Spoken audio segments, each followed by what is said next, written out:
परेशानियां या फिर लोगों की मांगों को जानने की सीएम गहलोत की। ये देखिए, मुलाकात के दौरान लोगों से मिल रहे हैं, साथ ही साथ उनके साथ बातचीत भी मुख्यमंत्री गहलोत कर रहे हैं। यहां कुछ लोग जन सुनवाई के दौरान मुख्यमंत्री गहलोत का आभार भी व्यक्त कर रहे हैं। जो प्रमुख तौर पर मांग बताई जा रही थी पाली की रोहट में, वो पेयजल की समस्या यहां कुछ लोगों को रहती है। ऐसे में माना जा रहा था कि जन सुनवाई के दौरान लोग पानी से जुड़ी समस्याएं मुख्यमंत्री गहलोत के समक्ष रखेंगे। और हमारे साथ सहयोगी राजीव गौड़ जुड़ गए हैं पाली से। राजीव जी, जन सुनवाई के दौरान क्या कुछ लोग मुख्यमंत्री गहलोत के सामने मांग रख रहे हैं अपनी? देखिए शिखा, ये मुख्यमंत्री अशोक गहलोत का जो दौरा है पश्चिमी राजस्थान का कल से शुरू हुआ था। सबसे पहले बाड़मेर की बात कर लें, पचपदरा की रिफाइनरी की बात कर लें, बाड़मेर के जालोर के साचोर के पाली के विकास कार्य की बात कर लें, महंगाई राहत कैंप की बात करें, तो हर कार्यक्रम में जहां मुख्यमंत्री जा रहे हैं बहुत अच्छा रिस्पॉन्स मिल रहा है। और मुख्यमंत्री की सोच ये है कि जो अंतिम छोर का व्यक्ति है उसको लाभ कैसे मिले, इसलिए पहली बार ऐसा हो रहा है किसी चीफ मिनिस्टर को लोग धन्यवाद देने आ रहे हैं। पाली के सर्किट हाउस में जहाँ जनसुनवाई चल रही है वहां पे मुख्यमंत्री का लोग आभार जता रहे हैं और मुख्यमंत्री को थैंक यू बोल रहे। खासतौर पर पाली को संभाग मुख्यालय बनाया है उसके लिए, पाली को इस बात के बजट में बहुत सारी योजनाएं दी उसके लिए। यहाँ के जो कलेक्टर नवनीत मेहता और एसपी नवदीप गोगोई जो सिंगला जो है वो लगातार यहाँ पे संपर्क बनाए हुए हैं। और मुख्यमंत्री अशोक गहलोत इस वक्त आप सोचिए कि जो इंसान सुबह से लेकर शाम 18 घंटे काम करते हैं, इस वक्त जनता की सुनवाई जो है आप सोचिए कि आज तो 40-45 के लगभग पारा था और बारिश के बीच और बीच उमस के माहौल के बीच में सुबह के मुख्यमंत्री अशोक गहलोत जिस तरीके से जुटे में समझा जा सकता है कि जनता की कितनी परवाह है। और जहां महंगाई राहत शिविर के कैंप लगे हुए हैं, अगर बात आज साचोर की करें, जालोर की करें, पाली की करें, हजारों की संख्या में लोग उनका इंतजार करते हैं। सुनना, जब सुनते हैं तो उनको अच्छा लगता है। और जब महंगाई राहत कैंप की बात करें, चिरंजीवी योजना बात करें, मुख्यमंत्री शुद्ध दवाई योजना, जांच की बात करें, सबको लोग सराह रहे हैं। अभी यहाँ आज अगर बात अलग अलग विधानसभा क्षेत्र जेतारण की बात कर लें, पाली विधानसभा क्षेत्र की बात करें, तो कुछ टिकट मांगने के लिए भी कार्यकर्ता आए हैं, अलग अलग प्रतिमंडल बन रहे हैं। टीसीसी के जुगल प्रजापति ने भी अपना जेतारण से दावा किया। ऐसे करके जो पूर्व सांसद बद्रीराम जाखड़ की बात करें, जो मुख्यमंत्री के सलाहकार संजय अरोड़ा है, निरंजन आर्य हैं, या यहाँ की जो जिलाध्यक्ष महिला है ऐश्वर्या साथ की बात करें, तमाम जो कांग्रेस के नेता यहाँ मौजूद है। और इस वक्त तो बारिश थमी है और बारिश थमने के साथ ही पहले मुख्यमंत्री ने मंत्रिमंडल किया और अब सामूहिक रूप से जनसुनवाई चल रही है जहाँ लोग अपनी समस्याएं लेकर आ रहे हैं, समस्या सुन भी रहे हैं और समाधान का विश्वास भी दिला रहे हैं। जी शिखा। राजीव जी, एक और सवाल आपसे रहेगा। एक तो ये कि जनसुनवाई के बाद क्या कुछ कार्यक्रम रहेगा, और दूसरा ये कि ये भी माना जा रहा था कि रोहट में अधिकांश जो लोगों को समस्या है वो पेयजल से जुड़ी है। लेकिन आपको याद होगा जब मुख्यमंत्री गहलोत ने बजट पेश किया था तो एक बड़ी घोषणा की गई थी, बहुमंजिला इमारतों को नल कनेक्शन देने की बात की गई थी। तो फिर उसके बाद किस तरह से डील किया जाएगा, जो कि लगातार पानी की समस्या वहां के लोगों को क्या अभी भी हो रही है? देखिए, पेयजल आपूर्ति को लेकर के एक जमाना ऐसा था, पाली जो है, पाली के जवेबान जोतों की प्यास बुझाता था। बाद में कुछ समस्या ऐसी हुई कि पाली को ट्रेन से जोतों पानी पिलाने लगा। मगर मुख्यमंत्री अशोक गहलोत बजट में जो घोषणाएं की है, साथ ही आज उन्होंने केंद्रीय जल शक्ति मंत्री से आग्रह भी किया कि जल जीवन मिशन है, उस राजस्थान सरकार अपना बराबर फंड दे रही है, उस योजना को आगे बढ़ाया जाए जिससे कि पानी की समस्याओं का जो समाधान है उसको करने में कामयाबी मिले। तो निश्चित रूप से आज जो भरोसा मुख्यमंत्री दिलाया वो उसकी जयपुर जाकर रिव्यू बैठक भी लेंगे। उन्होंने विश्वास व्यक्त किया है कि यहाँ के जिला प्रशासन से जानकारी लेके और कहाँ और कौन सी घाड़ी है, गांव है, मोहल्ला है वो वंचित रह गए, उसके लिए कोशिश करेंगे। क्योंकि अभी जो जवाई बांध है वहां पे जब पानी आता है, खूब सारा पानी आता है, वो सिंचाई के लिए भी बहुत सारा काम आता है। और डैम बनाने के लिए भी आज मुख्यमंत्री ने कहा कि उस इलाके में कुछ लोग विरोध कर रहे हैं, उनको बिठा के बात की जाए कि समस्या का समाधान, क्योंकि आम जन को पेयजल आपूर्ति सबसे महत्वपूर्ण मुद्दा होता है। और मुख्यमंत्री अशोक गहलोत जब सबसे बड़े सांसद थे तब से उन्होंने कोशिश शुरू की थी कि राजस्थान के किसी भी इलाके में पानी, बिजली, रेल सुविधा, ये मूलभूत सुविधाएं होती है, उससे वंचित नहीं रहना चाहिए। तो उनके बजट से भी अंदाजा लगाया जा सकता है और माना जा सकता है कि बहुत जल्द इस बारे में कोई डीपीआर तैयार हो सकती है, कोई घोषणा हो सकती है, काम शुरू हो सकता है। बजट में जो पाली को शामिल किया गया उसका लाभ पाली वासियों को पानी के लिहाज से मिल सकता है। जी राजीव जी, तो मान सकते हैं कि अब 3 दिन बाद यानी कि बुधवार, जिस तरह से बीता बुधवार खास रहा प्रदेशवासियों के लिए, मुख्यमंत्री गहलोत ने 100 यूनिट बिजली को लेकर के बड़ी सौगातें लोगों को दी, क्योंकि अब पश्चिमी राजस्थान के दौरे पर हैं, लोगों की मन की बातें भी जान रहे हैं। क्या इस बार फिर से कोई बड़ी घोषणा और बड़ी सौगात यहां से मिल सकती है? देखिए, 5 जून विश्व पर्यावरण दिवस है। मुख्यमंत्री बहुत बड़ी घोषणा करने वाले हैं कि जो 500 रुपए गैस सिलेंडर की जो बात कही थी वो सीधे जो इसके लाभार्थी है उनके खाते में पहुंचेगी। आमतौर पर नहीं तो लोगों को विश्वास नहीं होता है कि हमें 500 रुपए गैस सिलेंडर पे सब्सिडी वाला, तो उस सिस्टम को अभी आज मुख्यमंत्री अशोक गहलोत ने फर्स्ट इंडिया न्यूज से हेलीकॉप्टर में जब बातचीत की थी तब उन्होंने इस बात का ऐलान किया है कि 5 जून को हर जो महिलाएं हैं उनके खाते के अंदर सीधी वो राशि जमा होगी। अपने आप में ये बहुत बड़ी बात है।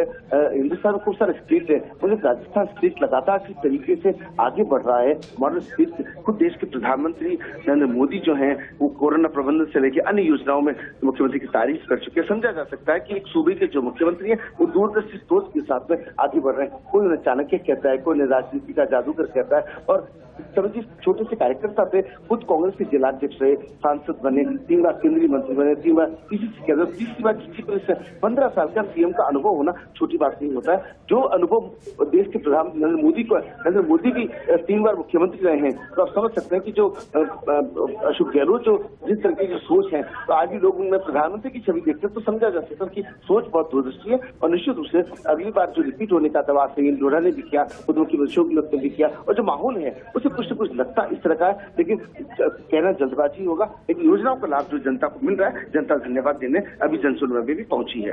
राजीव जी, एक और सवाल आपसे रहेगा। जब मुख्यमंत्री गहलोत का संबोधन शुरू हुआ था, आज शाम की बात कर ले, 6:18 पर संबोधन की शुरुआत हुई। हालांकि संक्षिप्त ही संबोधन रहा था, बारिश के लिहाज से मुख्यमंत्री गहलोत ने संक्षिप्त में ही योजनाओं को समझाया था। लेकिन आज मुख्यमंत्री गहलोत ने वो मुद्दे को भी उठाया, दिल्ली में जिस तरह से पहलवानों का धरना जारी है।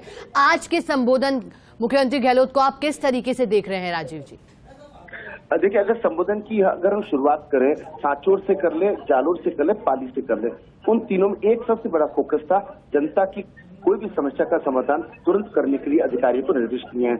यहाँ तक कि जालोर के अंदर एक मामले में कलेक्टर को तुरंत प्रभाव से आदेश दिए और कुछ समस्याओं का समाधान हाथ करने के लिए। मुख्यमंत्री की मंशा ये है कि जनता को कोई तकलीफ नहीं हो। वो कहते हैं कि जनता ने हमें चुनकर के भेजा, हम जनता की ट्रस्टी हैं, जनता ने विश्वास करके हमको वोट किए और सरकार बनाई है। ऐसे में मुख्यमंत्री की मंशा है कि जो घोषणाएं की गई है उनका इम्प्लीमेंटेशन हो। जिसकी और देखिए, जब भी चुनाव हारती है कोई पार्टी, उसके पीछे वजह ये होती है कि आपने घोषणा पत्र का 80% काम करा दिए, लेकिन जनता तक उसका लाभ कैसे मिले? जब तक वो नहीं होगा और लोगों तक प्रचार ही नहीं होगा तो लोगों को पता कैसे चलेगा? तो उसी चलते जिस तरीके से मुख्यमंत्री का जो फोकस था वो खासतौर पर महंगाई राहत योजना में कैसे लोगों को जो शिविर है उसमें लाभ कैसा मिल सकता है।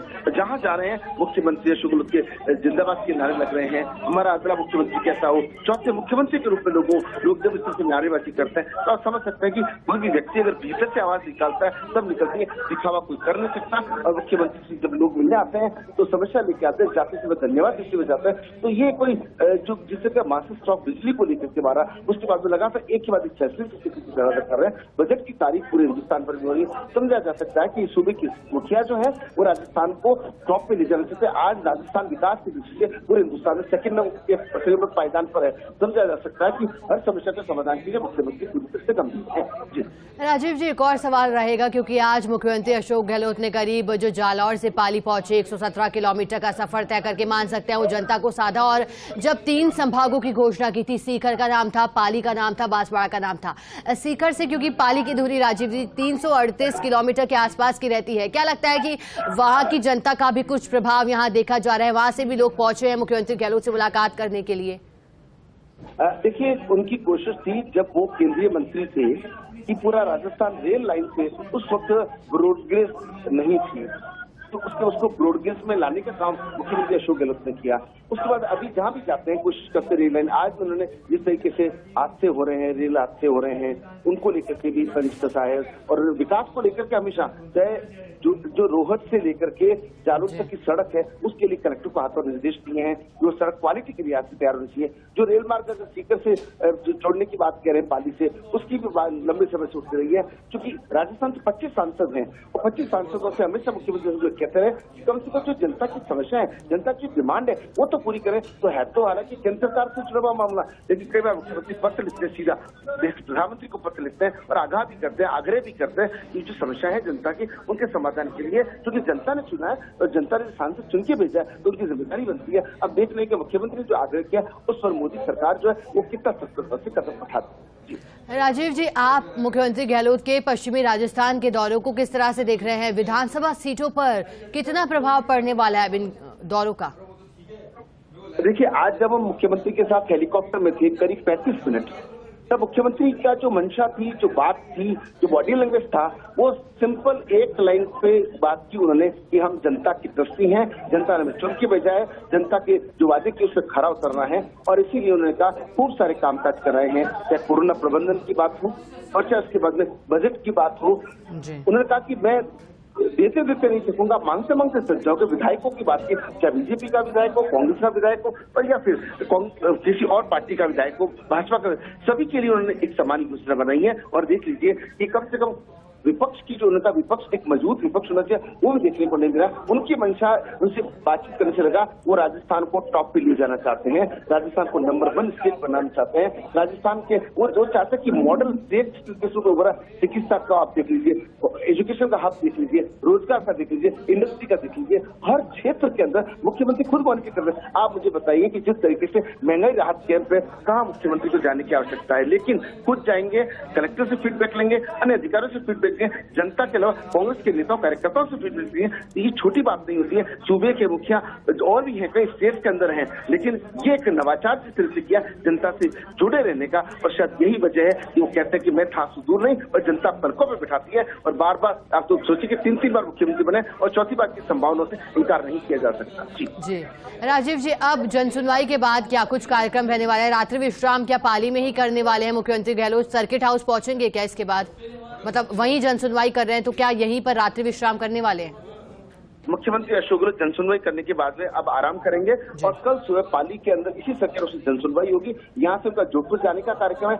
उन्होंने राव जोधा की जो मार्ग है उसको लेके पूर्व महाराजा अग्रसेन सिंह ने भी डिमांड की थी, और वहां पर जिस तरीके से सड़क का नामकरण की भी घोषणा की थी, सड़क का जो नामकरण है वो होने वाला है, उसको लेकर के उस कार्यक्रम में शामिल होंगे। कल एक जनसभा को संबोधित करेंगे, महंगे रात कैंप का जायजा लेंगे, और कल शाम को जयपुर के लिए रवाना होंगे। इस तरीके से मुख्यमंत्री अशोक गहलोत की सोच है कि एक एक मिनट जो है उसका उपयोग कैसे किया जा सके, समय तक कैसे जो लोग जो आए हैं दूर दराज से उनकी भावनाओं को समझते हैं, और वही बात है कि जनता की नब्ज जो जानते हैं, टटोलते हैं, फीडबैक लेते हैं। अभी जब जनसुनवाई कर रहे थे खुद ने कुछ सवाल पूछ लिए, ऐसा क्यों नहीं हुआ, आपने कब बताया, आपने कब ज्ञापन दिया, कब आपने कलेक्टर से बात की? तो देखिए कि जब एक मुखिया के मन में काम करने की मंशा होती है तब इस तरह के सवाल ऊपर से अन्यथा ज्ञापन दिया और नमस्ते कर देते हैं। लेकिन सुबह के जो मुखिया है उनकी जो छवि है वो अलग है और हट करते हैं। जी राजीव जी, एक आपसे व्यक्तिगत अनुभव भी जानना चाहूंगी यहाँ, क्योंकि आप लंबे अरसे से पत्रकारिता से जुड़े हुए हैं। अब क्योंकि जन सुनवाई का दौर यहाँ पर जारी है, मुख्यमंत्री अशोक गहलोत लगातार महंगाई राहत शिविरों का दौरा कर रहे हैं, अवलोकन कर रहे हैं। 24 अप्रैल से शुरुआत हुई थी और अब